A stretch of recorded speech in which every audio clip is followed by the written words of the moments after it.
Contrôle fiscal, la Trac qui rapporte même 9 milliards d'euros sur l'année 2019, chiffre annoncé par le gouvernement, des chiffres qui progressent alors qu'ils étaient en baisse. C'est les 3 années précédentes et il semble justement que Bercy utilise de plus en plus la technologie, l'intelligence artificielle. Mathieu Plane, bonjour.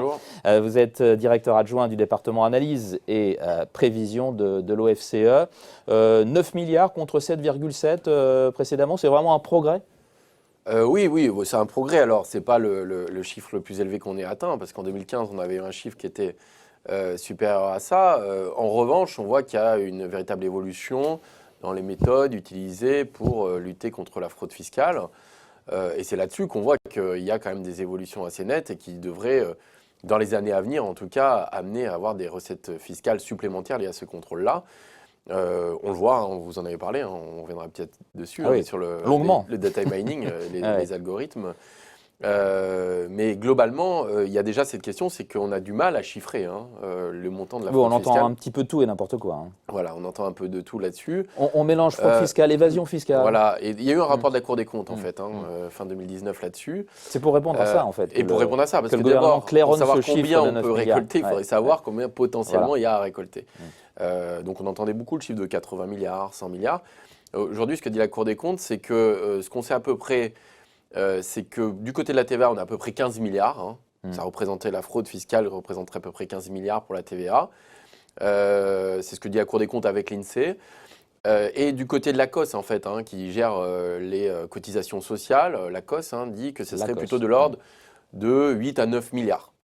Donc après, ce qu'on ne connaît pas bien, c'est l'impôt sur le revenu, l'impôt sur les sociétés notamment. Pourtant, c'est le gros. Ça fait partie des gros paquets et il y a une mission qui a été donnée justement à l'INSEE pour répondre à cette question. Donc aujourd'hui, on a quand même pas mal d'incertitudes sur les montants potentiellement qu'on pourrait récupérer, ce qui ne veut pas dire qu'on récupérera intégralement cette fraude fiscale. Donc 9 milliards, c'est un début et c'est en progrès par rapport aux années précédentes. C'est un sujet politique aussi, parce que vous le disiez, la Cour des comptes reprochait au gouvernement de ne pas faire assez d'efforts en la matière. Donc là, c'est un message qui est annoncé. Ça a été annoncé en grande pompe d'ailleurs. D'ailleurs, oui, grande conférence de presse, ça fait l'ouverture des JT en plus. Donc là, le message passe comme quoi le gouvernement prend les choses au sérieux. Il y a une réponse politique forte, c'est-à-dire que d'abord, ça a été un sujet important dans le cadre de la crise des Gilets jaunes, le mouvement des Gilets jaunes, sur cette question justement éventuellement de l'évitement fiscal de certaines entreprises ou de certains particuliers. Il y a une question budgétaire qui est quand même pas négligeable, parce que 9 milliards, au fond, ça représente un budget important. Je crois qu'Édouard Philippe disait que c'était l'équivalent du budget de la justice. C'est ça. Ouais. C'est l'équivalent de l'ensemble de la prime d'activité aujourd'hui, qui est quand même un montant important. Donc on ne peut pas le négliger. Donc il y a une histoire d'équité fiscale, effectivement, là-dessus. Donc le sujet est sensiblement et important politiquement. Et surtout, les outils actuels permettent de développer un certain nombre de choses. Alors dans la loi aussi, justement, pour la lutte contre la fraude fiscale, il y avait aussi le fait de faire sauter le verrou de Bercy. Voilà. Alors on va parler de ça. Alors, c'était aussi un autre point important. Déjà, la technologie, le data mining a permis de récupérer ou a vu plutôt ses gains doubler là, par rapport à l'année dernière. Rien que le data mining a permis de récupérer 785 millions d'euros, c'est le double de l'année précédente. Le data mining, c'est quoi? C'est l'exploitation de toutes les données possibles et imaginables, collectées par les différents gouvernements, les différentes entités comme les banques par exemple? Oui, tout à fait. C'est-à-dire que vous allez croiser l'ensemble de l'information que vous pouvez avoir, en tout cas que l'administration peut avoir. Il faut savoir que c'est une cellule qui a été mise en place, je crois, en 2014, qui en fait regroupe à peu près 30 personnes, ce qui est pas assez discrètement au début, parce qu'on n'en a jamais autant parlé. Et qui a permis de récupérer 785 millions, donc c'est élevé, et permet surtout de cibler les contrôles fiscaux. Ce qui est intéressant, c'est que vous avez à la fois une information fiscale, une information sociale aussi, à travers les cotisations fiscales, à travers les impôts qu'on paye, mais il y a aussi des informations civiles, bancaires. C'est l'ensemble de ces informations-là qui va être utilisé et croisé avec l'intelligence artificielle qui permet justement de mieux cibler les cas en fait, de contrôle fiscal de façon à effectivement avoir des meilleurs résultats.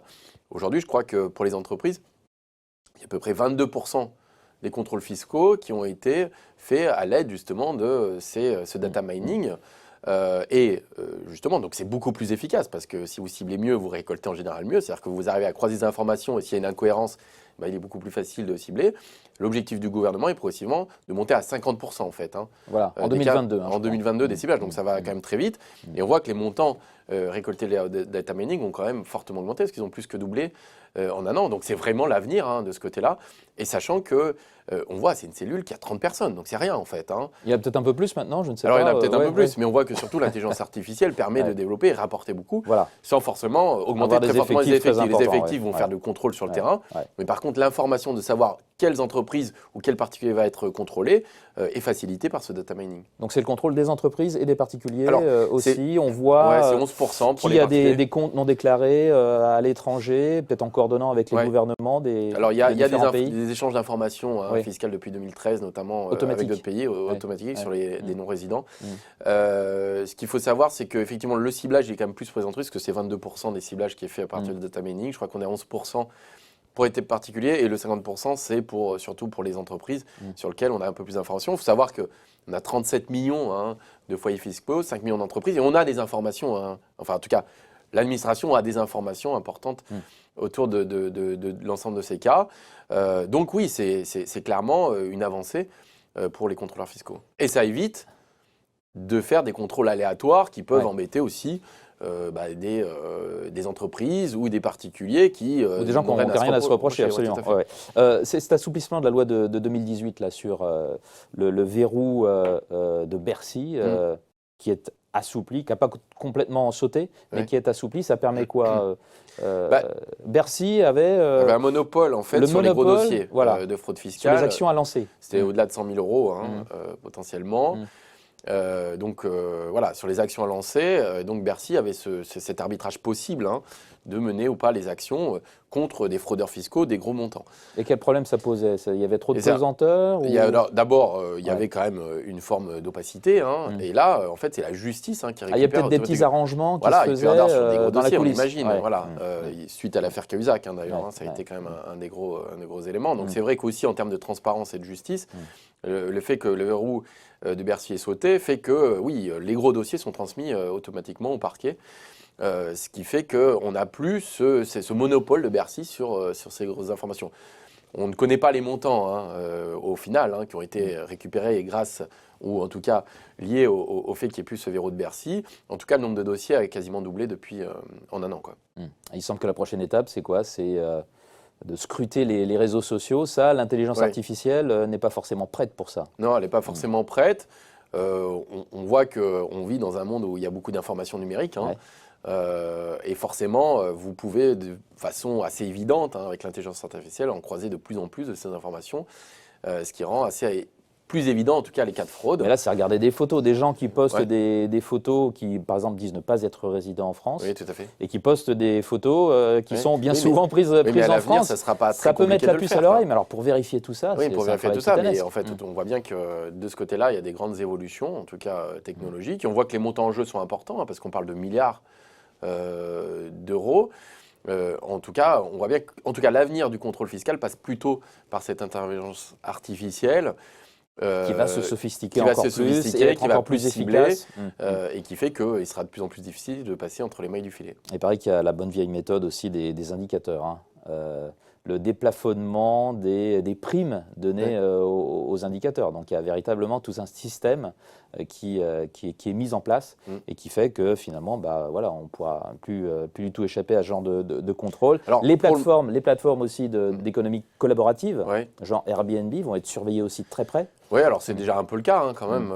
Elles sont quand même surveillées beaucoup de personnes indélicates arrivaient à passer au travers des mailles du filet. Mais on voit bien que les mailles du filet se resserrent. Donc, ce qui met un certain nombre d'éléments en plus, en tout cas, dans effectivement cette vérification fiscale qui va être de plus en plus pointue. Mais une fois de plus, les outils numériques permettent quand même d'avoir ce type d'information. Ce qui n'empêche pas, quand même, il faut le rappeler, ça ne veut pas dire que vous avez un trésor que vous allez récupérer, qui va vous permettre de financer un certain nombre de déficits publics. Parce que faut savoir que aussi sur des opérations de contrôle fiscal où il y a eu de la fraude fiscale avérée, il y a aussi des entreprises qui sont en faillite, il y a des personnes qui ne sont pas solvables et vous ne récupérez pas le montant. De toute façon, il y a même des entreprises qui vivent parce qu'il y a une forme de fraude qui s'installe et qui font qu'elles sont viables pour ça.